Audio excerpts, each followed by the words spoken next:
The woman walked into the courtroom in Clinton County, Michigan, with a tense and exhausted expression. In front of her was not a simple traffic case, not a mistake she could explain away with panic, and not a tragedy that could be separated from the choices she made before she ever got behind the wheel. She was a mother. She was pregnant with her 5th child, and by the time she stood before the judge, 2 men were gone, 14 other people were injured, and an entire family had been changed forever. In court, the story Ashley Monroe wanted the world to see was not a story of intent. It was wrapped in the language of addiction, impairment, bad decisions, and a single night that spiraled out of control. She did not walk into that courtroom accused of planning a killing. She walked in as a woman whose actions on a rural road in Michigan had turned an ordinary family walk into the center of a devastating criminal case. If that was all someone heard, some people might think this was a terrible accident, a drunk driving tragedy, a reckless choice with consequences no one could have predicted, a case where the driver never meant for anyone to die. But then the evidence came out. And from that moment, the word accident became much harder for prosecutors, survivors, and the victims' families to accept. On the 18th of May, 2024, a large group of family members was walking along a road in Wacousta Township, Clinton County, Michigan. Among them were adults and children. It should have been a normal moment, a family group moving together, a quiet road. A Saturday that no one expected would become the day they would remember for the rest of their lives. Then, Ashley Monroe's vehicle came toward them. According to prosecutors, Monroe was under the influence of alcohol and prescription medication. Her blood alcohol level was reported at 0.195, nearly 2.5 times the legal limit. And what happened next was not just a crash. It became the reason 2 families would walk into court months later and describe pain that could not be repaired. Johnathan John Esch, 30 years old, did not survive. Daniel Harris, 42 years old, did not survive. 14 others were injured, including children who had been walking with their family only moments before everything changed. But what happened after the crash made the case even harder for the victims' families to hear. Monroe did not remain there as the scene unfolded. She left the area. Minutes later, police found her not far from the crash. Investigators later pointed to the damaged windshield, the nearly empty bottle of Crown Royal, and the prescription bottles found with her as part of the picture they said explained what happened that night. This was no longer just about one vehicle on one rural road. It was about every choice that came before that moment: the drinking, the medication, the decision to drive, the people walking ahead of her, and the question that would follow the case all the way into the courtroom. When someone gets behind the wheel in that condition, how much responsibility do they carry for everything that happens next?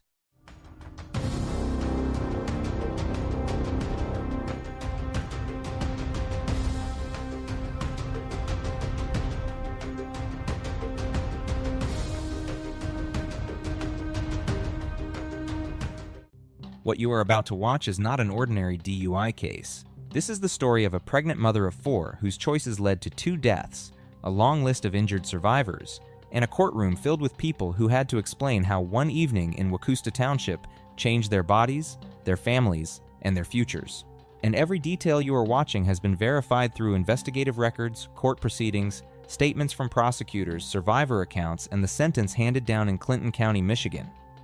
This is a case that shook Michigan, not only because 2 men lost their lives, not only because children were among the injured, but because of the chilling question behind it. How can one person's decision to drive impaired turn an ordinary family walk into a lifetime of grief? If you have never heard this story before, prepare yourself. Because what happened in Wacousta Township, Michigan, on the 18th of May, 2024, will force you to question alcohol, accountability, motherhood, impairment, and the terrifying line between a bad decision and a crime that destroys lives. To understand why Ashley Monroe eventually had to stand before the court, enter a no-contest plea to 9 felonies, including second-degree murder, and receive a sentence of 30 to 60 years in prison, we have to go back to the hours before her vehicle reached that rural road, before the family group started walking, before the damaged windshield became evidence, before the bottle, the prescriptions, and the blood alcohol results became part of the case, and before Johnathan Esch and Daniel Harris became the names at the center of one of Michigan's most devastating impaired driving cases in recent years. Ashley Marie Monroe was a Michigan woman in her mid-30s when her name entered a criminal case that would leave an entire family damaged in a single afternoon. At the time of the crash, she was pregnant and already a mother of several young children. Her life, as described in court, included work, family responsibilities, and a future child on the way. But on the 18th of May, 2024, The choices she made behind the wheel became the center of a case that prosecutors later treated as far more than a traffic offense. The people in her path that day were not strangers spread across separate cars. They were members of one large family, walking together in Clinton County, Michigan. Among them were adults and children, including very young children. 2 men in that family group would not survive. Johnathan John Esch was 30 years old, a firefighter and paramedic with the Lansing Township Fire Department. Daniel Harris was 42, a father whose life was also tied deeply to the family walking along that road. Around them were others who would live, but not without lasting injuries. The setting was rural and quiet compared with the violence of what was about to happen. The group was walking along Wacousta Road near Corison Road in Watertown Township in Clinton County. Some sources connected the area with Wacousta because of the road name, but the crash location was reported as Watertown Township. It was the kind of place where a family walk could seem ordinary, even peaceful. The group was moving along the side of the road, heading toward relatives, with children and adults together. That afternoon, shortly before 6:30 p.m., Ashley Monroe was driving in the same area. Prosecutors later said she was under the influence. The blood alcohol level presented by the state was 0.195, nearly 2.5 times Michigan's legal limit. Authorities also noted the presence of prescription medication and a nearly empty bottle of Crown Royal found in connection with the vehicle or her belongings. Those details would become important later because the case was not built only on the crash itself. It was built on what investigators said Monroe chose to do before, during, and after the impact. As the family walked along the shoulder of Wacousta Road, Monroe's vehicle came toward them. In a matter of seconds, the afternoon changed. Her car struck the group of pedestrians. John Esch and Daniel Harris died at the scene. 14 other people were injured, many of them children. The crash did not involve a single victim or one vehicle striking another vehicle in traffic. It involved a large family group exposed on the side of the road with no real protection from the force of a moving car. The scene that followed was overwhelming. There were people down, people injured, and children caught in the aftermath. Emergency calls were made, though public reporting does not identify the first caller by name. The safest way to describe it is that emergency calls came in after the crash, and deputies and medical responders were sent to Wacousta Road near Corison Road. What is clear is that law enforcement responded quickly, and Monroe was located only minutes after the first emergency call. Monroe did not remain at the scene after the crash. Prosecutors and police reports described her as leaving the area after striking the family group.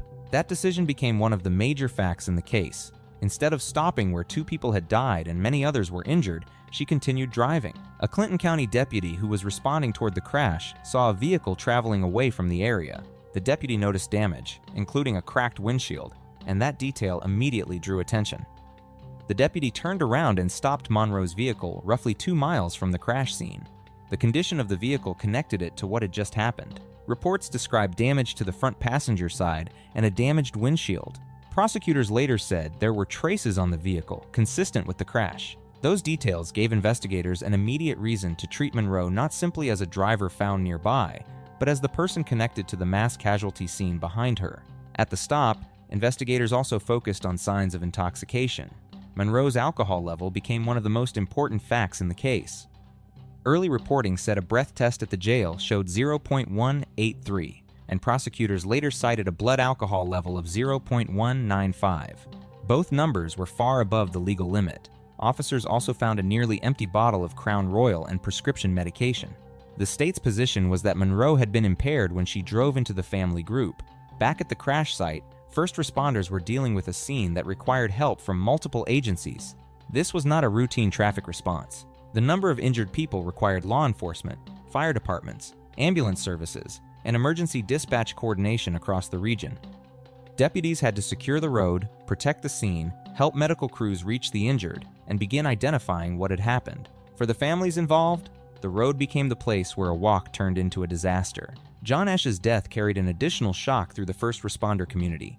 He was not only a victim, he was also a firefighter and paramedic, a man whose work involved helping people in emergencies. His department later remembered him as compassionate and respected. That fact made the loss especially painful for the local emergency services community. A man trained to respond to scenes like this had become one of the people who could not be saved. Daniel Harris's death devastated his own family as well. He was remembered as a father and loved one, and the impact of the crash reached his wife, his children, and the extended family group that had been walking together that afternoon. Some of the surviving victims faced severe injuries that would continue long after the road was cleared. The case was not only about 2 deaths, it was also about children and adults who had to carry physical and emotional consequences for the rest of their lives. The investigation moved quickly, but it had many parts. Investigators had to document the crash scene, identify all victims, examine the road, inspect Monroe's vehicle, interview witnesses, and gather chemical test results. They looked at the damage to the vehicle, the cracked windshield, the substances found, and Monroe's decision to leave the scene. They also relied on witness accounts describing her driving before and after the crash. Those details helped prosecutors argue that this was not a moment that could be separated from her condition behind the wheel. 2 days later, on the 20th of May, 2024, Ashley Monroe appeared in court. The early charges were already serious. She initially faced multiple felony counts, including operating while intoxicated causing death, failing to stop at the scene when at fault, resulting in death, operating while intoxicated causing serious injury, and other related charges. The court set bond at $1 million. Monroe's defense pointed to her personal history, including her children, her pregnancy, her lack of prior criminal history, and her ties to Michigan. But prosecutors focused on the scale of harm, the alcohol level, the fact that she left the scene, and the danger they believed she posed. As the months passed, the case became more serious. Prosecutors continued building the file through physical evidence, medical records, witness statements, and expert analysis. At the preliminary examination stage, the state pursued additional charges, including second-degree murder. That decision changed the shape of the case. It meant prosecutors were no longer treating the crash only as operating while intoxicated, causing death or injury. They were arguing that Monroe's conduct, under the circumstances, showed a level of disregard serious enough to support a murder charge under Michigan law. That legal move mattered because impaired driving cases often depend on proving the driver's condition and the direct result of the crash. But second-degree murder required the state to frame the conduct as something more extreme. Prosecutors pointed to the alcohol level, the dangerous driving, the number of victims, the decision to keep driving after the impact, and the evidence found in the vehicle. The case became a question of responsibility at the highest level available short of intentional homicide. There is no public full interrogation transcript in standard reporting. That means the case should not be told with invented interview scenes or imagined questions between detectives and Monroe. What is public is enough.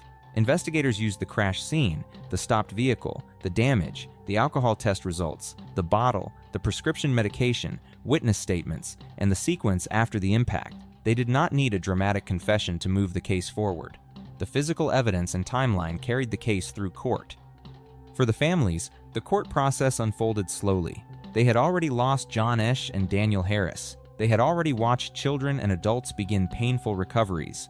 Then they had to return to hearings, listen to legal arguments, and wait while charges changed and proceedings continued. The case did not end with the arrest. It moved month by month through a system that required evidence, hearings, plea discussions, and final sentencing. In August 2025, Ashley Monroe entered a no-contest plea.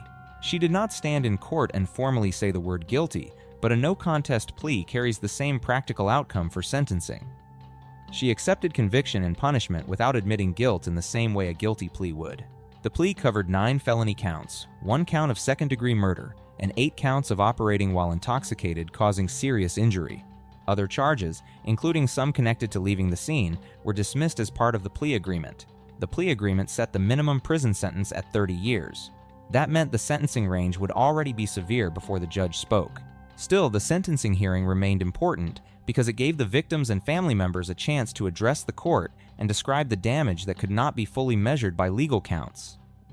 Sentencing was initially set for the 7th of October 2025, but it was postponed after an issue arose involving Monroe's attorney-client relationship. The delay added another layer of pain for families who had waited more than a year for resolution. The hearing was reset for the 15th of October 2025, when Monroe returned to Clinton County Court before Judge Corey E. Barkman. At sentencing, the courtroom became the place where the surviving families could finally speak directly about what had happened. Several victim impact statements were delivered. Erica Glatz, the wife of John Esch, spoke about becoming a widow at 28. She described the crash not as a simple mistake, but as a series of choices: drinking, driving, striking a family, and leaving the scene. Her words gave the court a clear view of what the case meant beyond the charge sheet. Other family members spoke as well. John Esch's mother, Dee Esch, addressed Monroe directly and expressed the anger and grief that had grown since the crash. The families described life after that day, including medical consequences, emotional trauma, and the absence of the two men who had been killed. The hearing made clear that the damage did not end when emergency vehicles left Wacousta Road. It followed the survivors into hospitals, homes, funerals, and every day after. Prosecutor Deborah Martinez asked the court to impose the maximum sentence allowed under the agreement, emphasizing that Monroe made conscious choices that placed many people in danger. The defense pointed to Monroe's remorse through court filings and arguments, but Monroe herself did not speak before the judge imposed sentence. That silence was noted in public reporting, especially after so many victims and relatives had spoken about the harm they carried. Judge Barkman sentenced Ashley Monroe to 30 to 60 years in prison. She received credit for the time she had already spent in custody, but the sentence meant she would not be eligible for parole consideration until decades later, around 2054. By then, the children injured in the crash would be adults, and the families of John Esch and Daniel Harris would have lived with the consequences for 30 years. The current status of the case is that Monroe has been convicted through her no contest plea and sentenced. There is no reliable public report showing that the sentence has been reversed. Legally, the case reached its conclusion at sentencing, but for the families, the outcome is not something that ends neatly with a judge's order. The Ashley Monroe case stands out because of the scale of harm caused in one short stretch of road. A family was walking together. 2 men died, 14 others were injured. Children were among those hurt. A pregnant mother was later found behind the wheel with a blood alcohol level far above the legal limit. A damaged vehicle, a nearly empty whiskey bottle, and prescription medication connected to the investigation. Then came the choice to leave the scene, the stop 2 miles away, the charges, the plea, and the long prison sentence. In the end, the story was not treated as a tragic accident alone. Prosecutors in the court treated it as a criminal act rooted in reckless choices with catastrophic consequences. John Esch and Daniel Harris lost their lives on a road where their families should have been able to walk safely. The survivors were left with injuries and memories that no sentence could erase. And Ashley Monroe, after entering a no contest plea, was sent to prison for 30 to 60 years, leaving the legal record to state what the families already knew. One impaired drive changed an entire family forever. The strongest message from the Ashley Monroe case is that one impaired drive can destroy far more than a single moment on the road. A family was walking together in Clinton County, with children and adults moving through an ordinary afternoon. Then one vehicle turned that ordinary walk into a permanent loss. John Esch and Daniel Harris died, and 14 others were left with injuries that would follow them long after the courtroom closed. The lesson is that driving is never a private decision when alcohol, medication, or impairment is involved. The moment someone gets behind the wheel, every person nearby becomes part of that risk. A choice made in isolation can reach strangers, families, first responders, hospitals, and generations of children who will grow up with the consequences. This case also shows why accountability matters, but why prevention matters even more. A prison sentence can recognize the damage and punish the person responsible, but it cannot restore the people who were lost. For the survivors, the road itself became a reminder of a day that could not be undone. The warning is simple and serious. When judgment is impaired, do not drive. One decision can become a lifelong sentence for everyone.